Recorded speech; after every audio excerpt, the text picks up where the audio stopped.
आश्विन कृष्ण एकादशी, आज की एकादशी का नाम है इंदिरा एकादशी। और आप सब जानते हैं कि पितृ पक्ष के दौरान ये एकादशी आती है, पड़ती है। मतलब पितृ पक्ष का 11वां दिन चल रहा है, प्रथमा से शुरू हुआ तो 11वां दिन है, इसलिए इस एकादशी की महिमा और भी अधिक बढ़ जाती है। ऐसा शास्त्रों में लिखा है। एकादशी की महिमा स्कंद पुराण, पद्म पुराण, महाभारत अनेकों ग्रंथों में लिखी है। तो शास्त्रों के अनुसार आज के दिन यदि हम एकादशी व्रत रखते हैं तो हमारे पितरों की आत्मा को मोक्ष मिलता है, उनकी गति होती है, क्योंकि एकादशी भक्ति में कंसीडर होता है। एकादशी का व्रत यदि आज के दिन रखा जाए, वैसे वैष्णव तो हर एकादशी व्रत रखते हैं, लेकिन आज के दिन यदि एकादशी व्रत रखा जाए तो मनुष्य जन्म मृत्यु के बंधन से मुक्त हो सकता है, पद्म पुराण में लिखा है।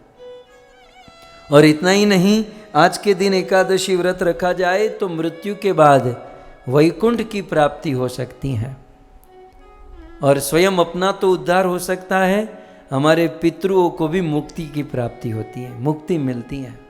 इस एकादशी, ये एकादशी की विशेषता क्या है कि आज की एकादशी, इंदिरा एकादशी के दिन यदि आप तपस्या करते हो, एक दिन की तपस्या, और क्या तपस्या हम लोग करते हैं घर में वातानुकूलित वातावरण में बैठकर कौन सी तपस्या, लेकिन फिर भी चलो थोड़ी बहुत तपस्या कर लेते हैं। तो आज के दिन की हुई तपस्या, पुराणों में लिखा है कि 100 साल तपस्या करने का फल मिलता है। एक दिन आज एकादशी व्रत रहे तो 100 साल तप करने का फल प्राप्त होता है, एक। दूसरा, आज के दिन यदि हम तपस्या करें तो कन्यादान करने का फल प्राप्त होता है। भौतिक जगत में सबसे बड़ा दान है कन्यादान। तो जिसके पास कन्या है उसे तो ये अवसर मिल जाता है, लेकिन कन्या न हो तो और यदि एक ही कन्या हो तो आज के दिन की ये महिमा शास्त्रों में है। और अन्य अनेकों पुण्य करें तब जाकर आज के दिन की तपस्या करने का फल बराबरी होता है। और अनेकों ग्रंथों में कहा गया कि आज के दिन तप करने से या एकादशी व्रत का पालन करने से कदाचित हमारे पितृ यदि नरक में हो, कि कदाचित हमारे पितृ नरक में हो, लेकिन पितरों का स्मरण करके आज के दिन यदि हम एकादशी व्रत का पालन करते हैं तो उन पितरों को मोक्ष की प्राप्ति हो सकती है, या उनकी नरक से मुक्ति होकर उनकी ऊर्ध्व गति, आगे की ओर गति हो सकती है। और आज के दिन विशेष रूप से भगवान विष्णु के स्वरूप शालिग्राम शिला की पूजा करने की महिमा है। ऐसा पद्म पुराण में लिखा है कि आज के दिन शालिग्राम की सेवा पूजा करने की विशेष महिमा है। एक बहुत सुंदर कथा है। महिष्मती नगरी का एक राजा था, भल्लाल देव, बाहुबली का ये लोग ने नाम तो शास्त्रों से लिया महिष्मती, लेकिन कैरेक्टर का नाम अलग है। सतयुग की घटना है, पद्म पुराण में वर्णन है कि सतयुग में एक राजा हुए, महिष्मती नगरी के राजा, जिसका नाम था इंद्रसेन। क्या नाम था? इंद्रसेन। राजा इंद्रसेन राज्य करते थे और बहुत धार्मिक राजा थे, सज्जन राजा थे। और उनके माता पिता की मृत्यु हो चुकी थी, उनके माता पिता का स्वर्गवास हो चुका था। एक दिन रात को, कथा तो बहुत लंबी चौड़ी, इसमें बहुत सारी चीज़ें आती हैं, मुझे केवल आपको एकादशी के ऊपर फोकस कराना है कि एक दिन रात को राजा इंद्रसेन के स्वप्न में उनके माता और पिता दोनों का दर्शन हुआ। और राजा इंद्रसेन क्या देखते हैं कि मेरे माता पिता दोनों नरक में हैं और नरक में अपार कष्ट भोगत रहे हैं। राजा इंद्रसेन बड़े दुखी हो गए और रात को ही जग गए, नींद खुल गई और अपने माता पिता को नरक में यातना भोगते हुए स्वप्न में देखकर बड़े चिंतित हुए और उन्होंने ठान लिया कि मैं कैसे मेरे माता पिता को नरक की यातना से मुक्त कराऊं। एक बात तो आपको समझ लेनी चाहिए कि इतिहास में जितने भी सज्जन, जितने भी अच्छे राजा हुए, उन्होंने अपने माता पिता के लिए, अपने पितरों के लिए बहुत मेहनत की। अब देखो, जितने भी आप इतिहास में कोई भी राजा, कोई भी सज्जन को उठा लो, अपने पितरों के लिए बड़ा प्रयास किया कि हमारे पितरों का उद्धार हो जाए, पितरों का मोक्ष हो जाए, पितरों का कल्याण हो जाए। मैं आपको एक बात कहूं, आप गंगा नदी को जानते हो ना? गंगा नदी है, आप बताइए गंगा नदी के धरती पर आने का मूल कारण क्या था? आज गंगा धरती पर है, उसके पीछे मुख्य कारण, उसके मूल में क्या है? उसके मूल में तो यही है ना कि पितरों की मुक्ति।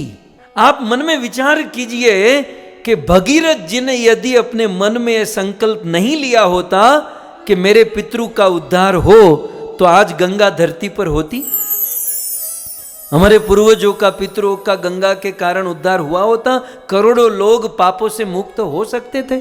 मतलब ये मां गंगा प्रमाण देती है, सर्टिफाइड करती हैं कि मैं धरती पर हूं।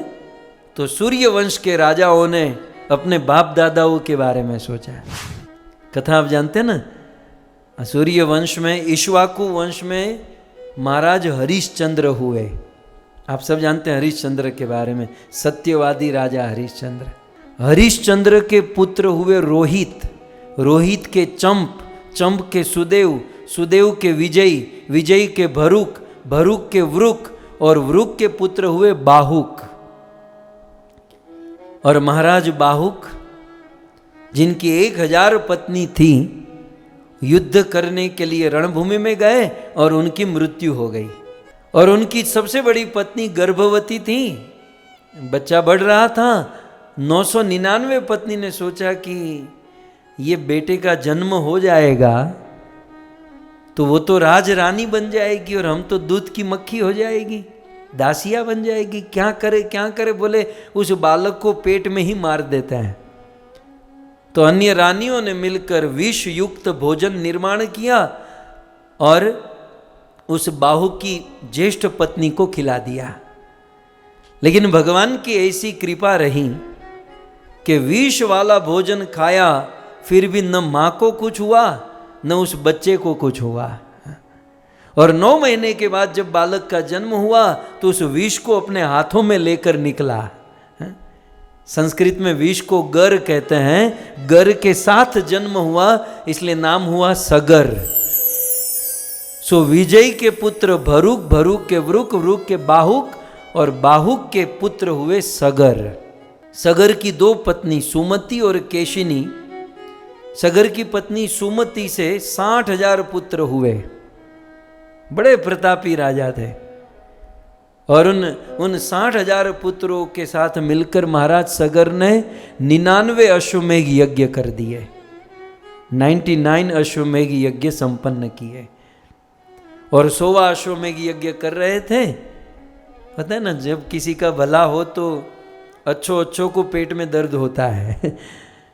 इंद्र को अच्छा नहीं लगा और वह घोड़ा चुरा कर गंगा सागर, उस समय तो गंगा नहीं थी, समुद्र में भगवान कपिल देव की कुटिया में जाकर बांध दिया। राजा सगर ने अपने 60,000 पुत्रों को भेजा, जाओ घोड़ा ढूंढ कर लाओ। आकाश पाताल एक किया और जैसे तैसे समुद्र के तट पर पहुंचे और घोड़ा तो मिल गया, लेकिन भगवान कपिल देव का अपराध कर दिया। सगर के 60,000 पुत्र भगवान कपिल देव का अपराध करने से उसी जगह पर जलकर खत्म हो गए, मर गए। और सगर को पता चली कि मेरे 60,000 पुत्र मर गए, कमौत हुई, गलत मतलब कुगति को प्राप्त हो गए। अब यज्ञ तो छोड़ दिया, लेकिन अपने पुत्रों का उद्धार कैसे हो, है ना। सोचते ना, जैसे हमारे परिवार में भी एक बालक की मृत्यु हुई तो उसका उद्धार कैसे हो, ये कर्तव्य है। मैं ये पॉइंट बताना चाह रहा हूँ कि जितने भी सज्जन राजा, जितने भी समर्थ सज्जन हुए, उन्होंने अपना पूरा प्रयास किया अपने पितरों के लिए, और ये करना चाहिए। तब सगर ने सोचा कि मेरे पुत्र का उद्धार कैसे हो, प्रयास किया लेकिन नहीं हुआ। सगर की दूसरी पत्नी थी केशिनी, और उनसे एक पुत्र हुआ असमंजस। बोले पिताजी की इच्छा थी 60,000 पुत्रों का उद्धार हो, असमंजस ने प्रयास किया फिर भी नहीं कर पाए। असमंजस के पुत्र हुए अंशुमान।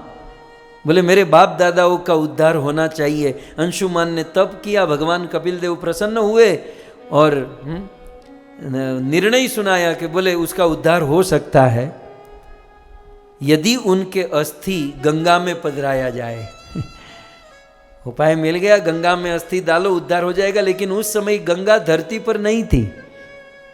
भगवान वामन अवतार ले चुके थे, ब्रह्मांड को फोड़ चुके थे, और आध्यात्मिक जगत का जल ब्रह्मलोक ब्रह्मा जी के कमंडल में था। चलो ब्रह्मलोक से धरती पर मां गंगा को कैसे लाए? अंशुमान ने तप किया, प्रयास किया, गंगा को धरती पर नहीं ला पाए। अंशुमान के पुत्र हुए दिलीप। उन्होंने भी बहुत तपस्या की कि भले मेरे पितरों का उद्धार हो, लेकिन वो भी नहीं कर पाए। लेकिन दिलीप के पुत्र हुए भगीरथ। जबरदस्त तपस्या की और माँ गंगा को प्रसन्न कर लिया, और भगीरथ जी ने गंगा को ब्रह्मलोक से धरती पर उतार दिया, और इसलिए गंगा का एक नाम हुआ भागीरथी। सो गंगा को धरती पर लाने में जितने भी राजाओं ने प्रयास किया अपने पितरों का उद्धार करने के लिए। गंगा की महिमा में तो यहाँ तक आता है कि जब हम गंगा में स्नान करते हैं तो स्नान करने के बाद हमें अपने शरीर को लूछना नहीं चाहिए। आप जब गंगा स्नान करने जाते हो ना, केवल गमछा लेकर जाओ, रुमाल लेकर मत जाओ। हाँ? गमछा स्नान करके गंगा के तट पर थोड़ी देर बैठे रहो, क्योंकि पद्म पुराण में लिखा है कि गंगा में जब हम स्नान करते ना, हमारे पितृ जहाँ कहीं भी हैं खड़े हो जाते हैं। क्यों क्यों? बोले हमारे बच्चे हरिद्वार में गंगा में स्नान कर रहे हैं, सब लोग खड़े हो जाते हैं। और ऐसा लिखा है कि गंगा में स्नान करने के बाद हम लोग जब खड़े रहते हैं और हमारे शरीर से जितनी भी पानी की बूंद गिरती है, जितनी पानी की बूंद गिरती है उतने पितरों का उद्धार होता है। सो गंगा की ये बड़ी महिमा शास्त्रों में, पुराणों में कही गई है। तो कुल मिलाकर मेरे कहने का भाव ये था कि हमारे पूर्वजों ने पितरों के लिए बहुत मेहनत की है। तो हम लोग साल में एक बार, और वो भी पितृ पक्ष में, क्या श्राद्ध नहीं कर सकते? पितरों का स्मरण नहीं कर सकते? और यदि वास्तव में पितरों का कल्याण चाहते हैं तो जब भी हम तीर्थों में जाते हैं, मंदिर में जाते हैं, शुभ कर्म करते हैं, तो हमें उनका स्मरण करना चाहिए और उनके बिहाफ में कोई दान पुण्य धर्म आदि करना चाहिए। आइए पुनः वो महिष्मती नगरी का राजा इंद्रसेन, उनके स्वप्न में क्या आया? तो वह इंद्रसेन स्वप्न में क्या देखा कि मेरे माता पिता नरक में है। हम लगभग बच्चों को पता चली जाते हैं कि આપણા માતા પિતા क्या હશે। પછી આપણે મનને મનાવીએ એ વાત અલગ છે કે અમારા ફાધર તો ભગવાનનો ફોટો જોતા જોતા વહી ગયા, હવે આખું જીવન દારૂ પીતા था, ये भगवान फोटो जुए, पूरा जीवन उसने वहीवट किया था, वो भगवान का नाम लेकर जाएगा। मतलब थोड़ा बहुत तो अंदाजा आ ही जाता है कि वो कहाँ होंगे। और यदि हम चाहते हैं कि पितरों का कल्याण हो, उद्धार हो, तो हमें उनके लिए मेहनत करनी चाहिए।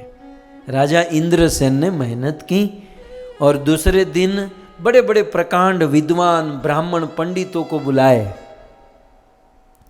और बुलाकर सभा लगवाई। और सभा में एजेंडा रखा कि भाई और सब छोड़ो, मुझे और कोई वहीवट नहीं, मुझे ये चाहिए कि मुझे स्वप्न में आया कि मेरे माता पिता नरक में है, तो मेरे माता पिता का उद्धार करने के लिए मैं क्या कर सकता हूं बताइए। देश विदेश से बड़े बड़े प्रकांड विद्वान पंडित ब्राह्मण आए थे।